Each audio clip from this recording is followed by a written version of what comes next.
हिवाळा सुरू झाला की बाजारामध्ये भरपूर अशा हिरव्या पालेभाज्या यायला सुरुवात होते। तर त्यामध्येच आहे एक कोथिंबीर। तर मी बाजारातून घेऊन आले हिरवीगार अशी एक जुडी मोठी कोथिंबीर आणि ती साफ करून घेतली। त्याची पानं आणि बारीक देठ घेतलेत आणि आता मी ते साफ करून स्वच्छ दोनदा पाण्याने धुवून घेणार आहे। तर ही अशी पाण्याने धुवून घ्यायची दोनदा, म्हणजे त्यामध्ये जर मातीचे कण वगैरे असले तर ते निघून जाणार आणि पाण्याने घट्ट असं धुवून हाताने पिळून घ्यायचं आहे। ते त्यामध्ये पाणी नको राहायला, घट्ट असं पिळून घ्यायचं आहे ते। सो मी घट्ट पिळून घेतलंय आणि अर्धा तास असंच पंख्याखाली सुकत ठेवलंय आणि आता बारीक अशी चिरून घेते ती।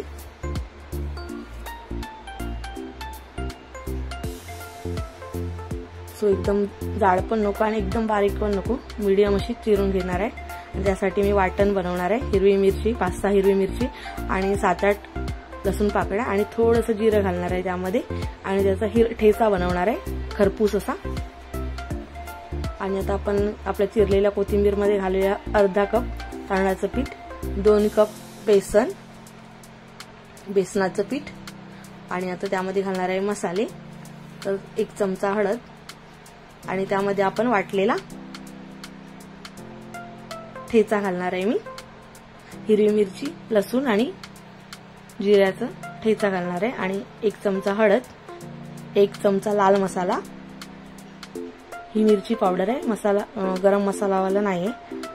तर 1 चमचा मिरची पावडर आणि 1 चमचा धनेपूड आणि हे चांगलं मिक्स करून घेणार। त्यामध्ये घालणार आहे तीळ, 2 मोठी चमचे तीळ घालणार आहे आणि वरून पर नंतर लावणार आहे। तर आता हे चांगलं मिक्स करून घेते आणि चवीपुरतं मीठ आणि चांगलं मिक्स करून घेऊया आपण। वरून खाली, खालून वर पूर्ण मिक्स करून घ्यायचं आहे ते आणि नंतर आपल्या अंदाजानुसार पाणी टाकून त्याचं पीठ मळून घ्यायचं आहे।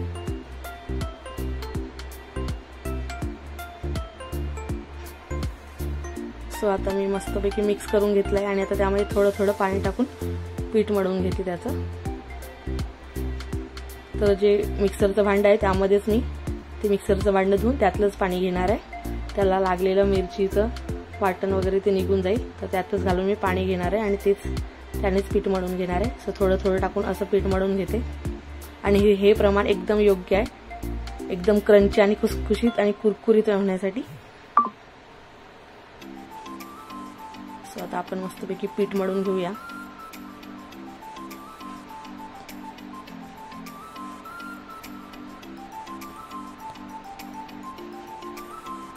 तर लागेल थोडं पाणी घालायचं आहे, एकदाच पाणी घालायचं नाही, नाहीतर आपलं पीठ पातळ होऊ शकतं।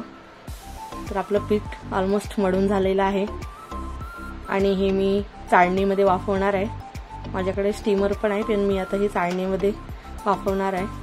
तर एक घेतली आहे चाळणी छोटीशी स्टीलची, त्याला लावते तेल जेणेकरून चिपकणार नाही त्याला। थोडंसं तेल पुसून घेते त्याला आणि मग कोथिंबीरच्या मळून घेतलेल्या पिठाचे छोटे गोळे बनवते लांबट असे आणि ते पाणी ठेवून त्यामध्ये वाफवायला ठेवते। तर एका चाळणीला लावले तेल, आता मी कोथिंबीरचे छोटे गोळे बनवते। एक पातेल्यामध्ये पाणी तापत ठेवले आणि त्यावर ठेवली आहे चाळण आपली।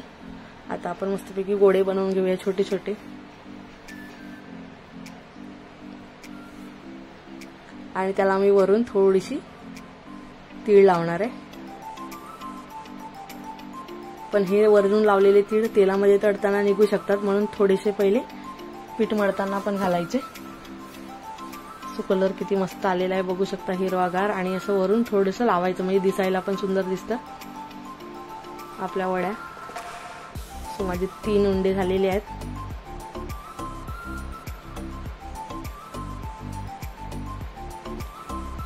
अशा प्रकारे वरून तीळ लावायचे आहेत।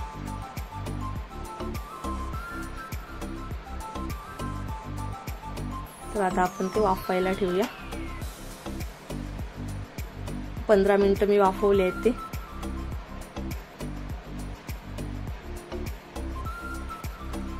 वाफ जायला नको, चांगलं झाकून ठेवायचं आणि तर बघूया आपलं 15 मिनिटानंतर।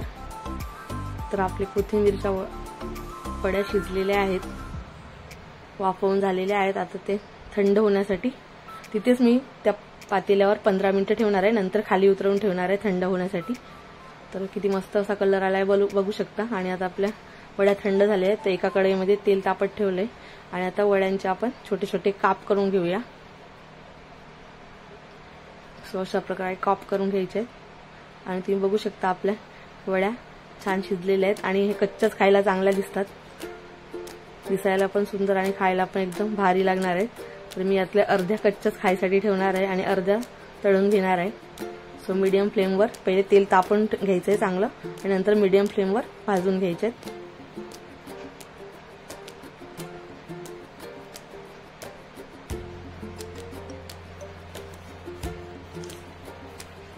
तर आपल्या वड्या बघा छान तळून झाल्या आहेत, एकदम पण कडू काळपट नको करायला, नाहीतर कडवटसर असा वास येतो त्याला आणि टेस्ट पण मग कडवट लागते.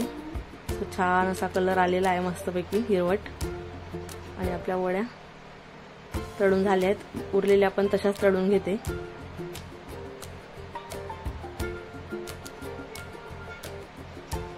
आणि मस्तपैकी टोमॅटो सॉस सोबत सर्व करते. वास तर एवढा पसरलाय, खूप मस्त असा वास आहे कोथिंबीरचा आणि त्या ठेच्याचा वास खूप मस्त पसरलाय. आणि हे मस्त खुसखुशीत आपल्या कोथिंबीर वड्या तयार झालेल्या आहेत. थोड्या कच्च्या ठेवल्या आहेत खायसाठी, आमच्या घरी कच्च्याच आवडतात. तर बघा एकदम क्रंची झाल्या आहेत, खुसखुशीत अशा, आणि आवाज पण येतोय त्याचा.